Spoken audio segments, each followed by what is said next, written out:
요한복음 마지막 장, 이제 마지막 단락을 우리가 봤습니다. 이 마지막 장은 예수님 수제자 베드로에게, 대표적으로 베드로에게 사명을 다시 위임하시는 장면입니다. 지난주 수요일 날 물고기를 153마리를 들어 올리죠. 이 기적 같은 일의 내용은, 또 의미는 이제 베드로를 부르실 때 내가 사람 낚는 업으로 이렇게 부르셨는데, 그 베드로에게 다시 사명을 회복시키시는, 즉 세계의 모든 민족 가운데 복음을 전하게 하시고 하나님의 백성들을 마치 물고기를 들어 올리듯이 그렇게 하나님의 택한 백성들을 낚아 올리는 사람 낚는 업으로서의 사명을 이 153마리의 물고기 잡는 사건을 통해서 상징적으로 보여주신 내용입니다. 그래서 예수님께서 우리에게 맡겨주신 사명이란 첫 번째 선교입니다. 선교. 세계의 많은 민족에게 복음을 전하고 그 가운데 구원받아야 할 하나님의 백성들을 불러 모으는 일, 선교인데, 선교의 사명을 베드로에게 맡기신 것. 두 번째는 목양의 사명입니다. 오늘 읽었던 본문에 내가 나를 사랑하느냐 주님이 3번 물으신 것은 베드로가 3번 예수님을 부인했기 때문에 부인한 것과 상응하여서 예수님께서 사랑을 3번 확인하시는 장면이고요. 여기서 많이 알려져 있는 아가파오, 또 내가 나를 사랑하느냐 할 때 또 필레오, 이런 헬라어 단어를 예수님께서 번갈아 가면서 사용하셨는데, 우리는 많이 듣기를 그것이 무슨 이렇게 특별한 의미가 담겨 있는 것처럼 그렇게 배웠지만, 현대의 학자들은 그렇지 않다 하고 별 의미를 두지 않습니다. 요한복음 전체를 살펴보면 다른 단어를 같은 동의어로 번갈아 가면서 사용하는 예가 이것 말고도 얼마든지 있기 때문에 이 요한이 이 요한복음을 썼고 그의 문학적인 기법이라고 그냥 이렇게 보시면 더 깊은 내용을 거기서 따질 필요는 없습니다. 따라서 예수님께서 내 양을 먹이라 그냥 이렇게 보시면 돼요. 내 양을 치라. 실은 목자가 누굽니까? 예수님 자신이 요한복음 10장에 나는 양의 목자라 이렇게 말씀을 하시죠. 그래서 목자는 양을 위하여 생명을 바치는, 이것이 목자의 사명이듯이 예수님 베드로에게 당신이 목자인데 이 작은 목자로 베드로를 세워서 내 양을 치라, 또 내 양을 먹이라, 이렇게 목양의 사명을 베드로에게 맡기신 것입니다. 이 베드로에게 맡기셨다는 것은 무슨 말이냐면, 베드로는 교회의 대표성을 가지고 있죠. 마태복음 16장에 보면 내가 이 반석 위에 내 교회를 세우리라 말씀을 하셨습니다. 그 말을 우리 개신교는 캐톨릭하고 다르게 해석을 하죠. 근데 실은 우리 개신교의 해석이 맞습니다. 이 말씀은 베드로가 주는 그리스도시요 살아계신 하나님의 아들이십니다, 이 고백을 하죠. 이 위대한 고백에 출처가 어디냐 그 말입니다. 바요나 시모나, 그것을 내게 알게 한 것은 하늘에 계신 내 아버지시니라. 그래서 베드로는 이 위대한 고백을 성령의 감동하심으로 고백을 했습니다. 그래서 이 반석 위에 내 교회를 세우리라는 말은 이 고백 위에 세우리라, 그런 말이에요. 베드로가 성령으로 예수를 그리스도라고 고백드린 것처럼 오늘 우리 모두가 예수를 그리스도라고 고백할 수 있는 이유가 무엇입니까? 바로 성령이기 때문이죠. 내가 성령을 받아 또 성령의 관여하심과 간섭하심으로 예수님이 나의 주님이십니다, 이렇게 고백을 하는 우리 모두가 교회라 그 말입니다. 그래서 베드로에게 맡기신 이 사명이라는 것은 오늘 교회에 부탁하신 사명 똑같습니다. 베드로에게 세계 선교의 사명을 맡기신 것과 또 베드로에게 그 모든 민족 가운데에서 불러 모아들인 그들을 먹이는, 즉 예수님의 제자로 만드는 일, 이 사명을 오늘 우리 교회식으로 말하면 영혼을 구원하여 제자 삼는 이 사명입니다. 마태복음 28장에서도 예수님의 유언 같은 명령 속에 확인할 수 있는 것이고, 또 요한복음 여기 21장 마지막 절에서도 베드로에게 부탁하신 사명이 바로 그 내용이었습니다. 그래서 이 모든 민족을 제자 삼는 것, 그들에게 앞서서 복음을 전하는 선교의 사명, 전도의 이 부탁, 그리고 그들을 제자 만드는 이 일은 오늘날 교회에게 주신 사명입니다. 교회의 목적이 뭐냐? 존재 목적이 친교냐? 우리 서로 좋게 지내는 건 물론 중요합니다만 예수님은 그 선에서 사명을 말씀하지 않았습니다. 선교가 교회의 사명이다. 그리고 제자 삼는 것이 교회의 사명이다. 이렇게 예수님께서 교회에 목숨 걸고 지켜야 될, 완수해야 될 사명을 예수님께서 규정하시고 부탁을 하셨습니다.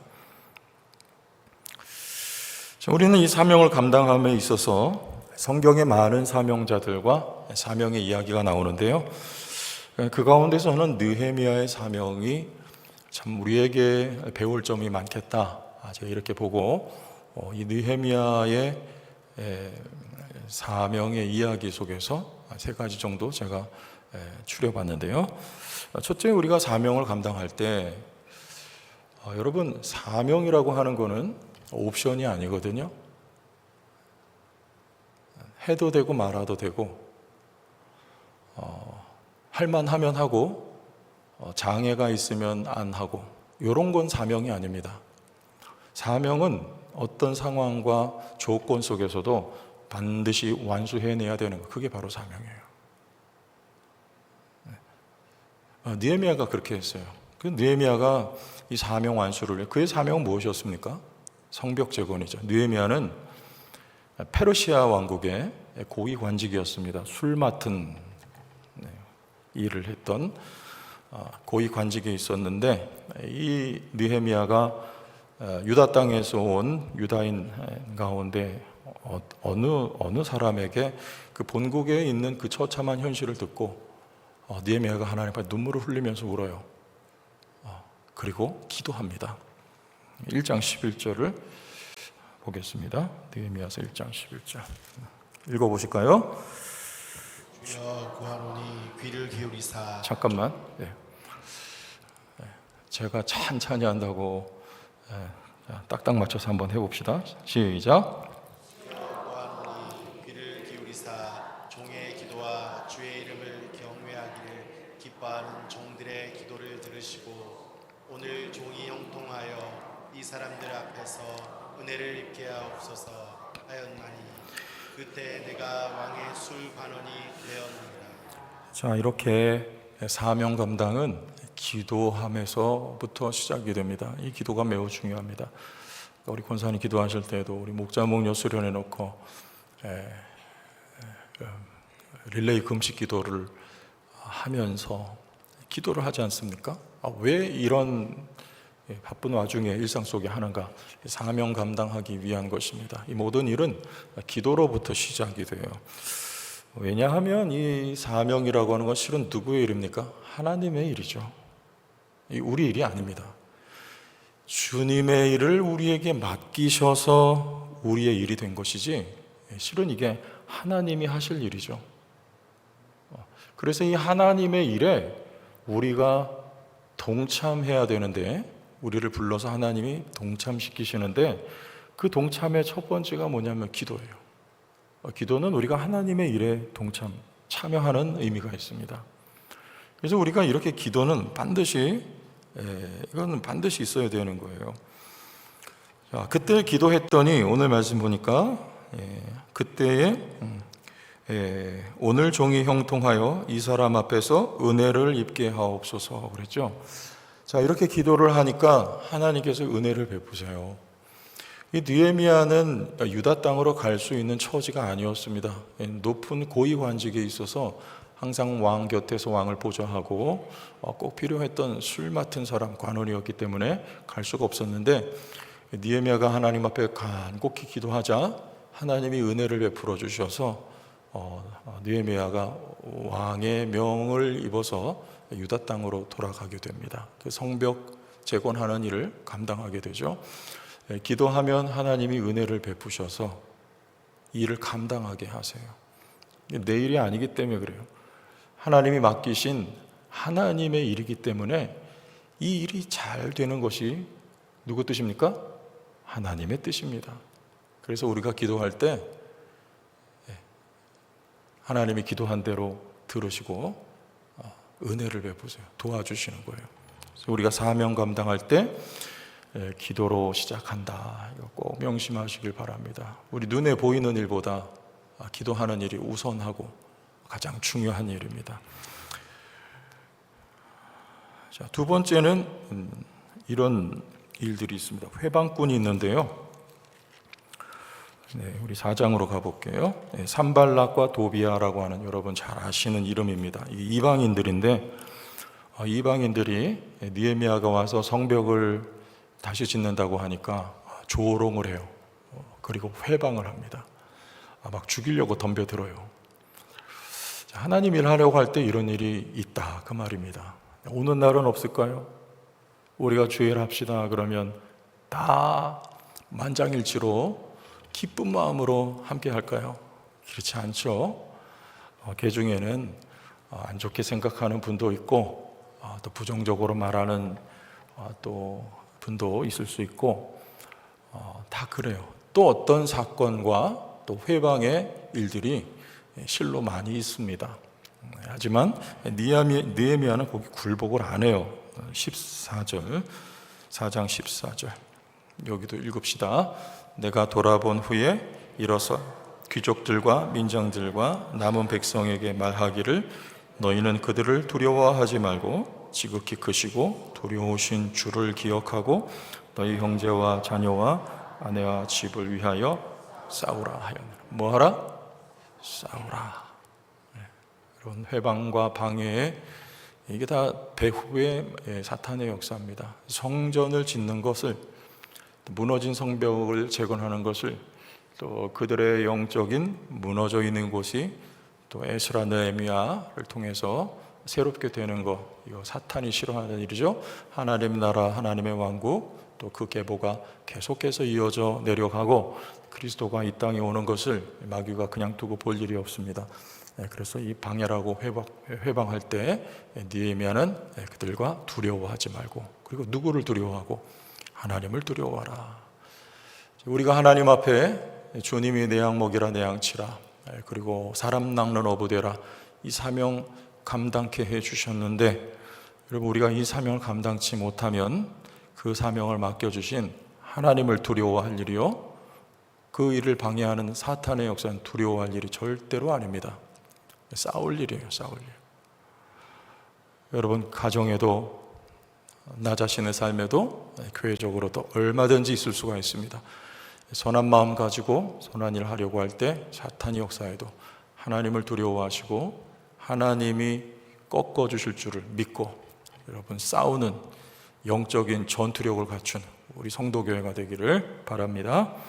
회방꾼을 대적해서 싸우라. 그러면 하나님께서 도와주신다. 이게 바로 느헤미야의 선포였습니다. 자, 또 한 가지는 우리 다시 1장으로 돌아가 봅시다. 3절과 4절을 읽어봅니다. 3절을 제가 읽고 4절은 여러분들이 읽어보시죠. 3절 1장. 그들이 내게 이르되 사로잡힘을 면하고 남아있는 자들이 그 지방 거기에서 큰 환난을 당하고 능욕을 받으며 예루살렘 성은 허물어지고 성문들은 불탔다 하는지라. 내가 이 말을 듣고 앉아서 울고 수일 동안 슬퍼하며 하늘의 하나님 앞에 금식하며 기도하여. 자, 슬퍼하며 눈물을 흘립니다. 충정심입니다. 이 마음을 누가 가질 수 있을까? 이 마음을 하나님이 주신 마음입니다. 빌립보서 1장에 너희 안에 착한 일을 시작하신 이가 하나님이시라고 했어요. 자, 이 예루살렘에 무너진 성벽이 다시 수축되는 것은 하나님의 뜻이었습니다. 70년이 지나면 민족들이 다시 고토로 돌아올 것이고 무너졌던 모든 것들을 비록 초라할지언정 다시 지어지며 회복되는 것 하나님의 뜻이었기 때문에 이 하나님의 계획을 이룰 자가 누군가 할 때에 하나님께서 느헤미야에게 그 선하고 좋은 마음을 넣어주신 것입니다. 누가 하나님의 나라를 가슴에 품고 눈물을 흘릴 수 있는가? 그 나라 그 뜻, 그 앞에 충정심을 가질 수 있겠는가 하는 것입니다. 여러분들, 이 하나님의 뜻을 이루는데, 사명 감당하는 데는 우리가 얼른 생각하면 재능이 많거나 어떤 실력이 있거나 아니면 그릇이 커서 사람 되매, 우리는 바깥에선 그런 말들을 많이 하죠. 이 사람은 그릇이 커서 큰 일 할 사람이다. 하지만 하나님 앞에 그런 건 없어요. 그릇이 큰 사람은 누구냐? 하나님이 충정심을 넣어준 사람. 그래서 하나님 앞에서 그 뜻 이루어지게 해달라고 그저 울 수 있는 사람. 여러분, 이게 그릇이 큰 사람이에요. 이 사람이 뭐 재능이 많아서 그런 거 필요 없습니다. 죄송하지만 이 사람이 어떤 능력을, 실력을 많이 갖추어서 아닙니다. 대단한 기술 필요 없습니다. 하나님의 일을 하는데 기술은 필요가 없어요. 기술 있는 사람은 그냥 부려지는 사람이에요. 있어도 되고 없어도 돼요. 그 기술 가진 사람 많습니다. 찬양인도 잘하는 사람 많습니다. 심지어는 설교 잘하는 사람도 요즘에는요, 새 곳에 써요. 그거 아닙니다. 느헤미야처럼 사명을 인식하고 하나님 앞에 왠지 나하고 관계없을 것 같은 그 사명인데 그 사명이 내 속에 뜨겁게 담겨져 있고 하나님을 향한 충정심을 가지고 눈물을 흘릴 수 있는 사람, 하나님은 이런 사람을 쓰신다고 말해요. 누가 하나님의 일을 품고 눈물을 흘릴 수 있는가? 내 자녀를 품고 울 수 있고 부모 형제를 놓고 눈물로 기도할 수는 있지만 하나님의 사명 때문에 영혼이 건져져야 되기 때문에 하나님 앞에 이 일이 이루어져야 되는데 교회를 위해, 주의 나라를 위해서 그 일을 품고 기도하는데 눈물이 펑펑 쏟아져 나온다 그 말이에요. 하나님은 그런 사람을 통해서 일하신다고 말해요. 그 마음 누가 주셨는가? 여기 느헤미야의 마음, 하나님이 주신단 말이에요. 전 참 귀하다. 하나님 앞에 누가 시키지 않고 누가 봐주지 않는데 나와서 충성하는 이가 있다면, 아무도 보지 않는 가운데 예배당에 나와서 홀로 눈물 뿌려 교회와 나라 민족 위에 기도하는 이가 있다면 참 귀하다. 안 귀하세요? 참 귀하다.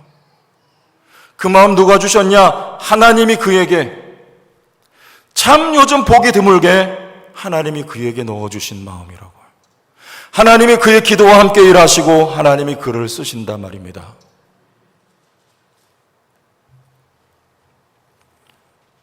사명자는요, 다른 거 아니에요. 하나님 앞에 눈물과 간절한 충정심 가진 사람, 하나님이 그거 담아주신 그 사람, 단 한 사람이라도, 70억 인구 가운데 그러니까 단 한 명이라도 하나님은 그 한 사람을 통해서 당신의 뜻을 이루시는 하나님이십니다. 우리는 늘 많은 걸 생각하지만 그렇지 않아요.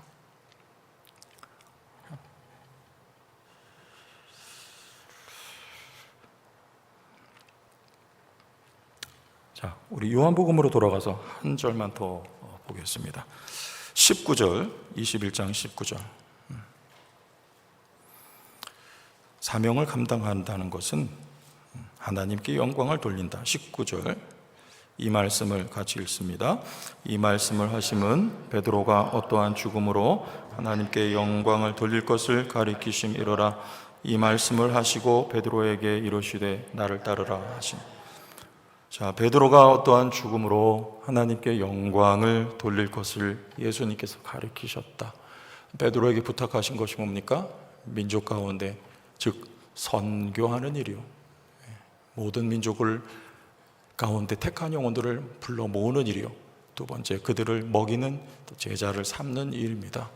근데 그 일을 했는데 결과는 뭐냐? 하나님께 영광을 돌린다. 이 말은 제자를, 영혼을 건져냈고 제자 삼는 일을 교회가 했는데 결국엔 누가 제자가 되느냐? 그 일을 했던 당사자가 제자, 즉 베드로가 참다운 제자가 되어간다, 그 말입니다.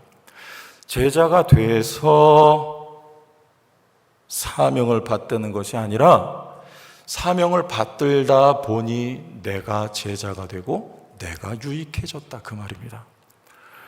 확신의 삶을 우리가 이제 시작하고 생명의 삶을 진작에 시작을 했는데, 특별히 확신의 삶이라고 하는 거는 1대1로 7주 동안 공부를 하고 나면 여러분 목장 안에 있는 딱 보고, 이 정도 지금 이 상태에서는 이 확신의 삶 공부를 통해서 뭔가 신앙의 균형, 말씀을 묵상하거나 또 VIP를 가슴속에 품거나 하는 이것이 필요하겠다 싶은 이가 보이면 그와 함께 7주 동안 교제를 하면서 말씀을 나누는 거예요. 내가 그런데 가르치는 게 아니라 이 확신의 삶을 내가 반복하면서 누가 확신을 갖게 되냐면 가르치는 내가 확신을 갖게 되는 것이고 내가 예수님의 제자가 되어가는 과정입니다. 목장에서 여러분들이 목자 목령안이 아니라 서로 섬기지 않습니까? 그럼 섬기면서 섬김을 통해서 섬김을 보여주어서 그가 예수님의 보고 배우는 제자가 되는 줄 알지만 그거 맞습니다. 그러나 누가 가장 큰 이득을 보냐면 섬기는 내가 예수님의 제자가 섬기면서 되어가는 거예요. 베드로가 사명을 감당했는데 결국에는 하나님의 영광을 드러내는 예수님 제자거든요. 제자가 되어간다, 그 말이죠.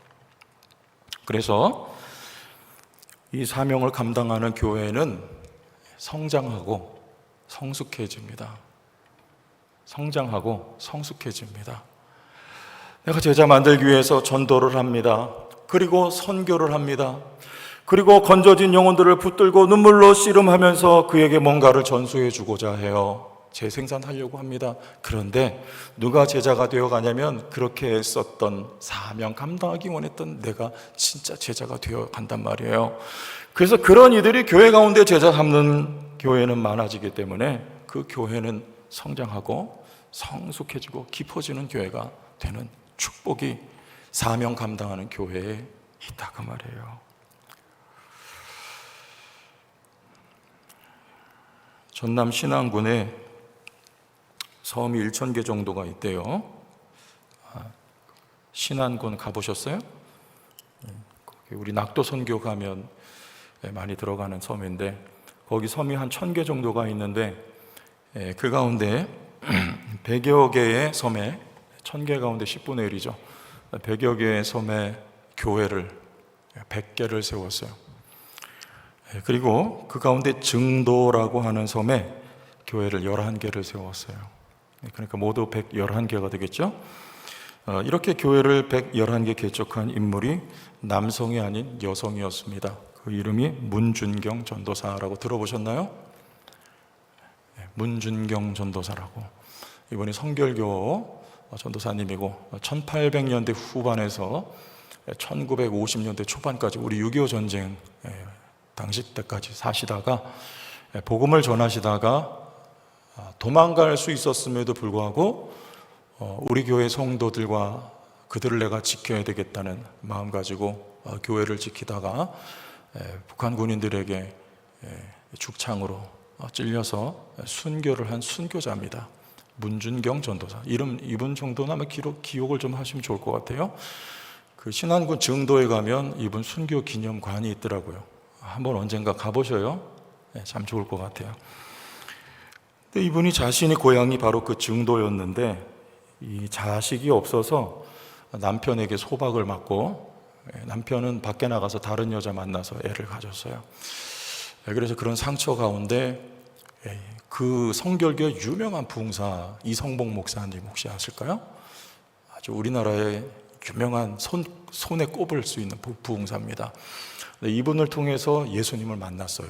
그래서 40세에 늦가기 신학생이 되었고 신학생이 되어서 방학이 되면 자신의 그 신안군의 증도라고 하는 섬에 가서 복음을 전하고 그 일대에 있는 많은 섬들을 나룻배 하나 타고 다니면서 각 섬마다 들어가서 복음을 전하고 1년이면 고무신을 9번 갈아 신을 만큼 길을 걸어 다니면서 그 섬 주민들에게 만나는 이들에게 그들의 병을 치료해주고 또 기도해주고 또 그들의 필요를 채워주고 사랑을 베풀면서 전도를 했습니다.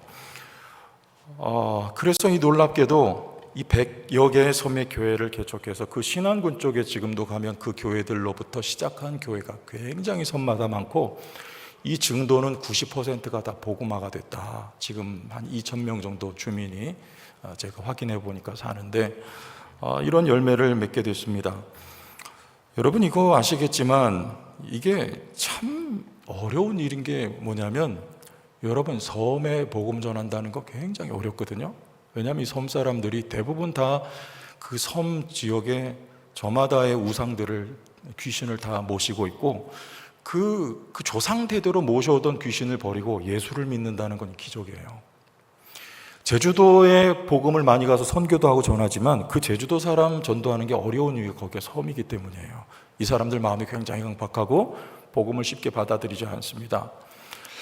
그런데 이 40세가 넘은 홀홀단신 여인이 복음을 전했는데 그 당시에 100개의 섬의 교회를 개척했다, 세웠다는 거예요. 그리고 자기 고향 섬인 11개의 교회를 개척하고 그 섬 주민 2,000명이 넘는 가운데 90%가 복음을 영접했다는 건 놀라운 역사입니다. 그런데 제가 이 자료들을 찾아보면서 더 놀란 게 있습니다. 그게 뭐냐? 김중권 목사님 아실까요? CCC 를 창설한 우리나라의 김중권 목사님이 고향이 신안군 지도에서 자라셨대요. 이 김중권 목사님이 이 문중경 전도사님이 개척한 교회 출신이고 김중권 목사님 말이 이 문중경 전도사님은 내 신앙의 뿌리입니다. 이렇게 고백을 했어요. 제자 맞습니까? 또 한 사람 정태기 교수 아세요?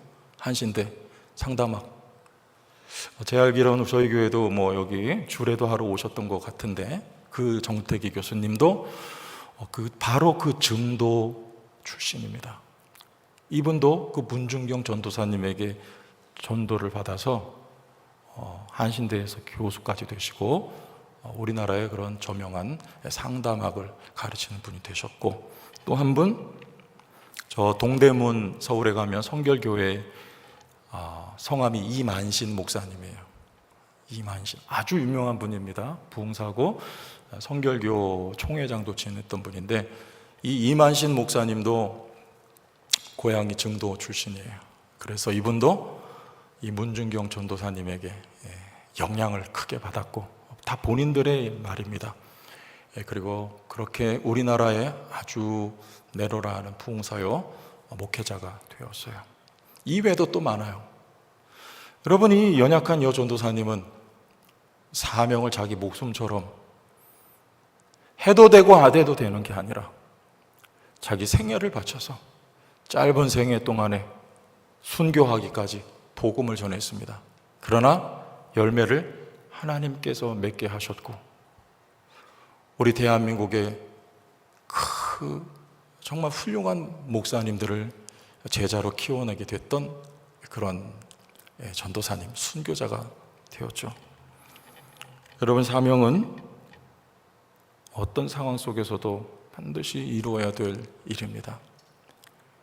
지금 시절이 어렵고 경기가 좋지 않고 정치가 흉흉하고 여러 가지 일들이 많지만 하나님께서 우리 제천 성도교회에 주신 사명, 해도 되고 안 해도 되고 편할 땐 하고 어려우면 안 해도 되는 그런 게 아니라 이유를 막론하고 사명은 감당돼야 되는 거예요. 베드로는 죽어서 사명을 감당합니다. 예수님께서 베드로에게 말씀하셨어요. 18절에 내가 젊어서는 스스로 띠뛰고 원하는 곳을 다녔거니와 늙어서는 내 팔을 벌리리니. 이건 고대에 십자가를 질 때에 그 십자가형 받을 것을 내 팔을 벌리리니 이렇게 표현을 한 거예요. 실제로 교부들의 책을 보면 베드로는 십자가형을 받았습니다. 십자가에 거꾸로 못 박혀 죽었다는 역사적인 기록이 있어요. 베드로는 죽음으로 사명을 감당했고 요한은 살아서 사명을 감당했습니다. 21절 이하에 보니 이에 베드로가 그를 보고 예수께 여짜오되 주님 이 사람은 어떻게 되겠사옵나이까? 요한이죠. 예수께서 이르시되 내가 올 때까지 그를 머물게 하고자 할지라도 내게 무슨 상관이냐? 너는 나를 따르라 하시더라고 말씀을 하셨어요. 그래서 요한은 자그마치 90세 가까이 살았다고 해요. 왜 오래 살았냐? 그만 자연사였습니다.